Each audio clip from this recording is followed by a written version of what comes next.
Martin Luther King said, "Our lives begin to end the day we become silent about the things that matter, and voting matters. In fact, it's always mattered." But somehow we understood this in 2008 when we elected the first biracial president of the United States, Barack Obama. Did we think the struggle was over? Well, apparently we did, because in 2016, our participation in the voting process dropped. And guess what happened when it dropped? Sadly, over 91 million people did not vote in the general election in 2016. So why don't people vote? Well, according to research by Brookshire, there are several reasons. First, it takes effort. So by the time you register or have to get in your car and go to the polls, or perhaps even have to wait in a line, why bother? Voting is related to educational level as well. People who are educated tend to vote, and those who aren't don't. They just simply don't see a need. There are some who feel the two-party system of government is too restrictive and simply choose not to participate. And finally, good old apathy and burnout always show up. After all, who expects you to vote for your entire life? Well, newsflash, you are expected to vote your entire period of eligibility after you reach age 18. Not that we want to guilt you or anything, but countless individuals put their lives on the line so you could be disinterested and have all the options available to you today, which includes not voting. Yes, being sprayed by water, bitten by dogs, and humiliated, all for you to simply say, "I'd rather go shopping," is beyond being a disconnected individual. So what happens when you're unplugged from the rest of the world? Well, that's how dictators, supremacists, and other individuals who don't represent your interests get into office, gain influence, and then threaten everything you hold sacred. If you're still saying your vote doesn't count, you're right. It doesn't count when you fail to participate in the process. And there are plenty of candidates who lose each election cycle because of people like you who think it's everyone else's responsibility. This year, be different and get out and vote. Get registered and then actually do it. You've got this.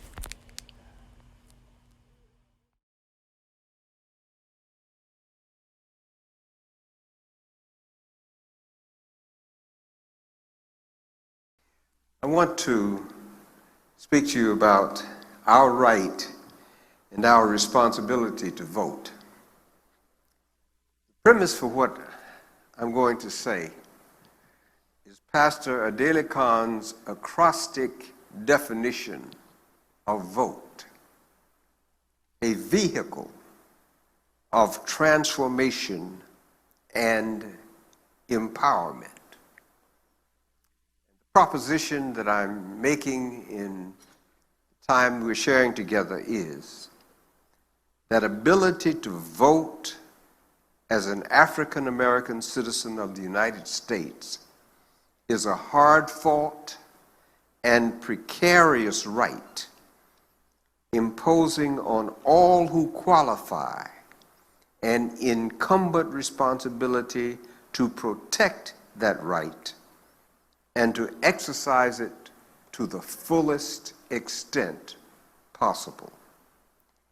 These are my points. They're in the proposition. The right is hard-fought, growing out of the limitations on the right of suffrage, understood as the elective franchise or citizenship stake in the country, established at the beginning of the Republic. The right to vote was extended first to freeholding male property owners. Freeholding means that slaves, male means that women, and property owners means that non-property owners were excluded from the right to vote. Slaves, women, and non-property owning freemen were excluded from the right to vote.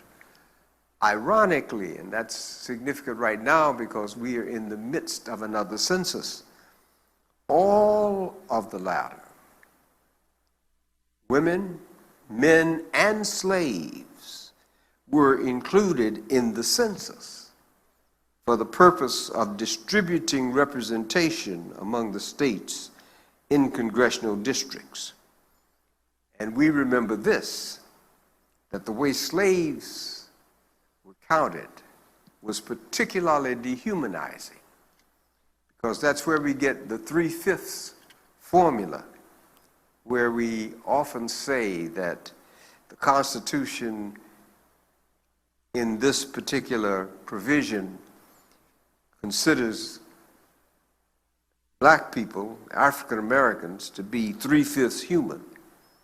Actually, it was a formula whereby every 5 slaves was counted as 3 persons in the census in order for the people who held slaves and for the states that were slaveholding states to have more representation in the Congress so that they could fight for and preserve their way of life. So slaves were being counted against their very own interests. Over time, the vote was extended to the citizen freemen in the so-called Jacksonian Revolution, when Andrew Jackson was elected as President of the United States.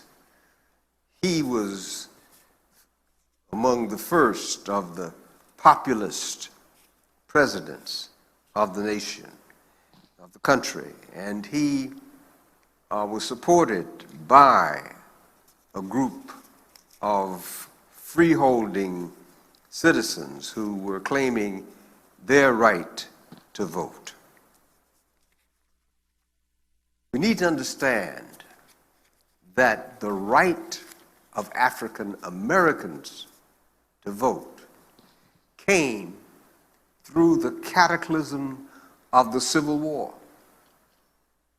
The Civil War, which was fought because the nation reached a point at which, as Abraham Lincoln said, it could not continue to exist half slave and half free, and where the agitation over slavery had reached a point that the southern states began to consider and eventually to act to withdraw from the Union and to establish their own nation as the Confederacy. So through the Civil War, which was finally won, because at a crucial time when the Union side was facing a lack of troops to fight the war, African American black soldiers were recruited and brought into the Union Army. And as Lincoln always said, acquitted themselves bravely. Because of that, he was prepared and he was an advocate for granting them the franchise. And when he said that in his address to the crowd outside the White House after his re-election, it is rumored that it was then that John Wilkes Booth and his group began to conspire to assassinate Lincoln because he was advocating the vote for the slaves that he had already issued an Emancipation Proclamation, and which he intended to make into a constitutional provision. And they were determined that slaves should not have the right to vote, or what they called the franchise, that portion in having a stake in the government. So,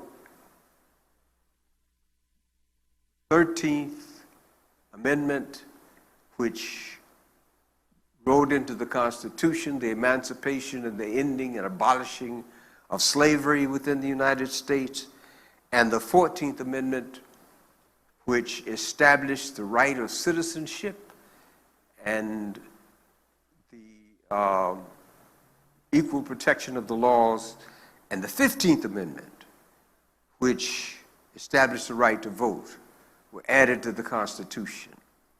And these three amendments, although Lincoln was not alive when they were all finally passed, these three amendments brought into being what Lincoln meant in the Gettysburg Address when he called on the people who were there to resolve that those who had died on the battlefield at Gettysburg should not have died in vain, that the nation under God shall have a new birth of freedom. This was Lincoln's new birth of freedom, meaning that the Revolution of 1776 and the Constitution of 1787 that resulted from that had not included people who must be included if the nation was going to be whole. And that was why he favored citizenship for freed slaves, which included the right to vote. 15th Amendment says, the right of citizens of the United States to vote shall not be denied or abridged by the United States or by any state on account of race, color, or previous condition of servitude. That is the official statement of our constitutional right to vote. The second part of that amendment says the Congress shall have power to enforce by appropriate legislation the provisions of this article. Unfortunately, the fight for racial equality in voting did not end with the ratification of the 15th Amendment. The Hayes Compromise, which took place after the administration of Ulysses S. Grant, Rutherford B. Hayes was elected as president on the condition that he would withdraw the federal troops from the South. And that brought an end to Reconstruction and the reestablishment of the Southern white hegemony that changed again the voting rolls, removed from the voting rolls those freed slaves who had begun to exercise that franchise, chased out of the Congress those African Americans, those black men who had been elected to the House of Representatives, and established what came into the 20th century as a whole set of provisions and means by which white supremacy, beginning at the ballot box, was established and maintained. They came up with matters like the poll tax, where you had to pay a tax in order to vote. And of course, the tax was always high enough that black people had trouble paying it, and if they could even be allowed to register. They came up with things like the white primary, which meant that primary elections, whereby those who were in the final vote were determined and selected, only whites could vote in the primary. If blacks were allowed to vote at all, they had to vote on the candidates that whites had chosen according to their own interest. And so, well into the 20th century, we were still fighting and struggling try to exercise our right. The 15th Amendment says so. The Constitution says so. We have a right to vote. That right has always been resisted and has always been suppressed by those who intend to retain power in order to advance their own interests at the expense of black people. That's why I say that our right to vote is precarious. Our right is precarious. It was won, hard fought, blood was shed. Blood was shed in the Civil War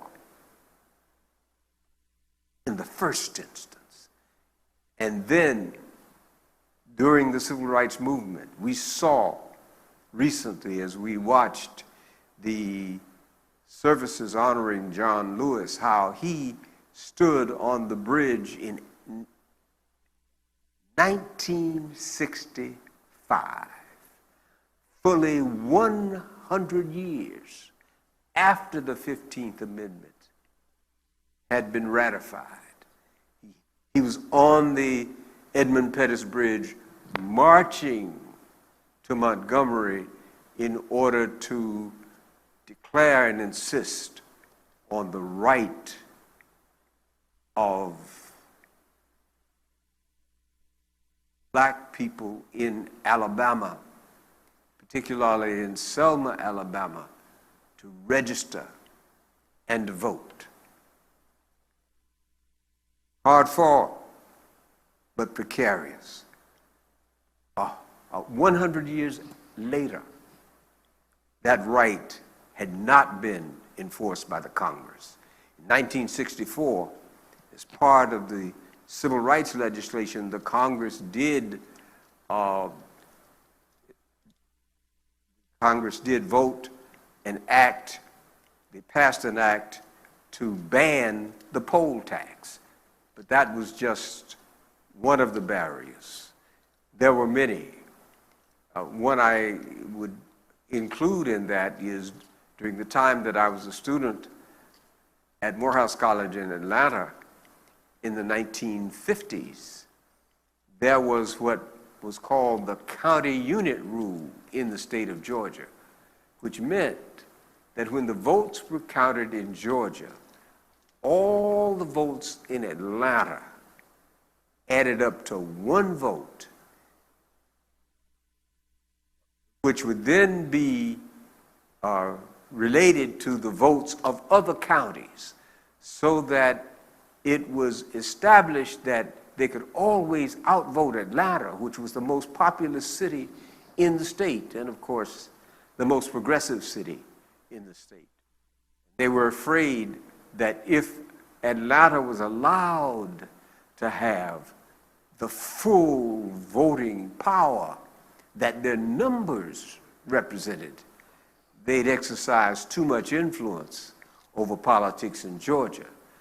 And the election of 2018, in which Stacey Abrams ran as a candidate for governor, is evidence that the sentiments and the tactics that kept down, that suppressed the power of the black vote in that state are still present. It is a precarious right. It is not guaranteed just because it's in the Constitution. It has to be fought to be enforced. We've had setbacks. After 1965, after the Voting Rights Act was established and included enforcement provisions, one poison pill that was included in the Voting Rights Act in order for it to pass was a requirement that every so often it had to be brought back for consideration to be renewed and its provisions renewed. And the southern states in particular had insisted on that as a condition for them allowing the Voting Rights Act to pass, so that they could, after a period of time, roll back many of the gains that had been made in establishing that act. And we've seen it happen over the years. Every time the Voting Rights Act came up for renewal, there was a struggle, there was a fight, and it was renewed in the Clinton administration. It was renewed in the George W. Bush administration. And then, after the last time it was renewed, those who were at work behind the scenes, changing the personnel on the Supreme Court, finally got a court that took the enforcement teeth out of the civil rights, out of the Voting Rights Act, and allowed those states to proceed to establish new traditions, new requirements, new regulations on voting.